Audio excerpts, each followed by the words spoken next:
Assalamualaikum warahmatullahi wabarakatuh. Salam sehat dan salam sukses untuk kita semuanya. Teman-teman sekalian, pada kali ini saya akan sharing informasi tentang cara mudah menanam alpukat, dan disitu apa saja yang harus kita perhatikan. Di situ ada 5 hal ya teman-teman ya yang harus kita perhatikan. Yang pertama, kita harus menyiapkan lubang tanam ya. Dan disitu di sekitar lubang tanam usahakan tidak ada rumput ya. Rumputnya harus kita bersihkan ya teman-teman ya. Kemudian teman-teman, setelah lubang tanam siap, kita harus menyiapkan di situ adanya kapur dolomit ya teman-teman ya. Nanti ini kapur dolomit ini akan kita tabur di lubang tanam di situ dengan harapan nanti untuk menjaga kestabilan pH tanah ya. Kemudian setelah kapur dolomit kita harus menyiapkan di situ diasenon ya teman-teman ya. Ini nanti juga akan kita taburkan di dalam lubang tanam. Harapannya adanya diasenon ini akan membunuh di situ ulat tanah ya teman-teman ya. Kemudian yang keempat ya, kita harus menyiapkan pupuk kompos ya teman-teman ya. Ini nanti pupuk kompos ini juga nanti akan kita taburkan di dalam lubang tanam ya teman-teman. Kemudian yang terakhir, kita harus menyiapkan di situ bibit tanaman alpukatnya ya. Usahakan bibit tanaman alpukat yang kita pilih itu adalah yang benar-benar bagus ya teman-teman ya. Diusahakan di situ dari hasil sambung pucuk ya. Karena apa? Karena akan lebih cepat untuk berbuah ya. Nah, ini kebetulan bibitnya ini kita buat sendiri ya teman-teman ya. Ini akan kita lakukan nanti di situ penanaman ya. Prakteknya seperti ini ya teman-teman ya. Kita taburkan terlebih dahulu di situ kapur dolomitnya, kita tabur. Untuk ukuran lubang tanamnya teman-teman di situ kita panjang lebarnya di situ 80 cm ya. Adapun kedalamannya sekitar 50 ya. Ini karena bibit yang kita tanam ini tidak terlalu besar, jadi tidak perlu terlalu dalam ya teman-teman. Kemudian tadi diasenonnya sudah kita tabur ya teman-teman ya. Nah, ini kita menaburkan diasenon ya. Harapannya nanti setelah kita kasih diasenon di situ tidak ada ulat tanah yang akan mengganggu perakaran dari tanaman alpukat yang kita tanam. Kemudian di situ kita taburkan pupuk kompos ya teman-teman ya. Pupuk kompos di situ teman-teman misalnya ada kotoran hewan ya, silahkan di situ bisa memakai pupuk kotoran hewan ya. Jadi tadi yang pertama prakteknya kita taburkan terlebih dahulu kapur dolomit ya.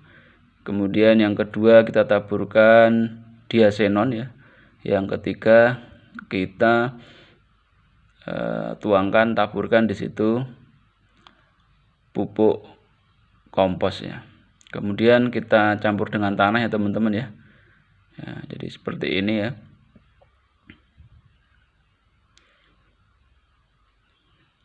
Jadi teman-teman nanti silahkan ketika ingin melakukan grounding atau penanaman di tanah ya, silahkan bisa dicoba ya teman-teman ya. Dengan komposisi nanti formulanya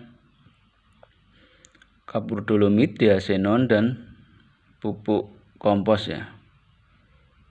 Dan usahakan teman-teman ketika membuat lubang tanam ya, itu usahakan di situ yang agak lebar ya. Karena apa? Karena untuk menampung di situ pupuk ya, sehingga tidak terbawa air ketika terkena air hujan ya. Kemudian teman-teman ini kita mengeluarkan ya bibit dari planter bag ya dengan alat bantu gunting ya teman-teman ya. Atau ketika teman-teman lebih gampang dengan pisau ya silahkan ya. Ini kita menggunakan gunting ya, yang menurut kita lebih mudah ya. Nah, ini kita keluarkan dari media tanam planter bag, kemudian ini nanti akan kita lakukan penanaman secara langsung di dalam tanah ya teman-teman. Teman-teman sekalian, ketika teman-teman ingin melakukan penanaman tanaman alpukat ya, jangan lupa di situ teman-teman harus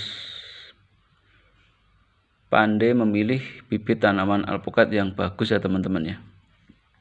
Karena apa? Karena kalau kita salah memilih tanaman, memilih bibit ya nanti hasilnya juga kurang bagus. Ini kebetulan yang kita tanam langsung di tanah ini adalah sambung pucuk dari tanaman jenis aligator ya teman-teman.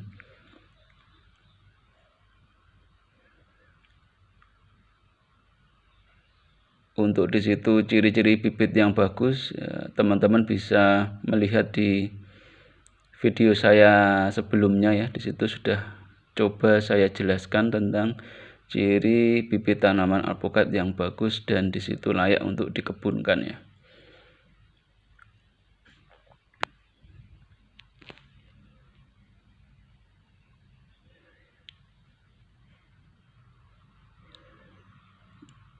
Jadi seperti ini ya teman-teman, sudah kita keluarkan dan di situ terlihat sekali ya, di situ akarnya di situ sangat terlihat, di situ akarnya sangat bagus ya teman-teman ya. Di situ putih ya.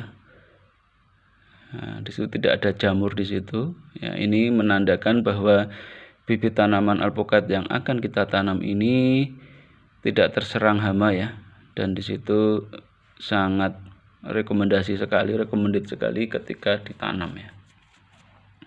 Usahakan ketika melakukan penanaman, usahakan di tengah lubang ya teman-teman ya. Nah, jadi seperti ini setelah di tengah lubang, tinggal di situ kita kasih tanah ya teman-teman ya. Kita ratakan tanahnya.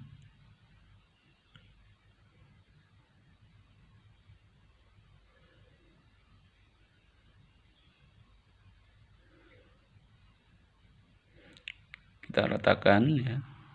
Sampai di situ akar dari bibit tanaman alpukat tersebut tertimbun secara keseluruhan dengan tanah ya.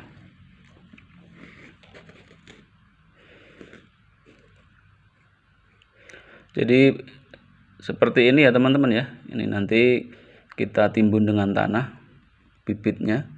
Kemudian di situ jangan lupa teman-teman, nanti setelah kita lakukan penimbunan ya dengan tanah, jangan lupa nanti di situ setelah tertimbun semua, di situ dilakukan penyiraman ya teman-teman ya.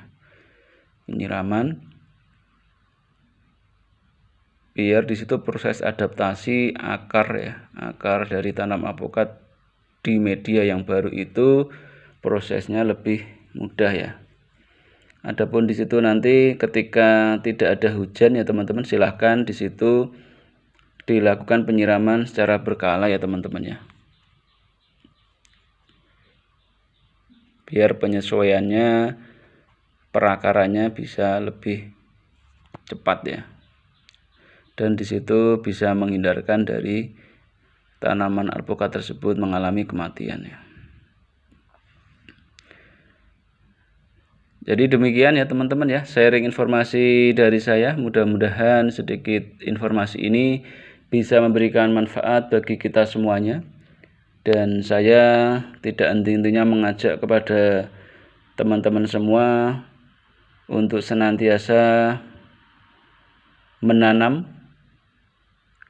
Sehingga apa? Sehingga dengan kita menanam, kita akan membantu pemerintah dalam melestarikan lingkungan. Selain itu, dengan kita menanam, kita secara tidak langsung bersedekah oksigen untuk makhluk di sekitar kita. Demikian dari saya. Wassalamualaikum warahmatullahi wabarakatuh.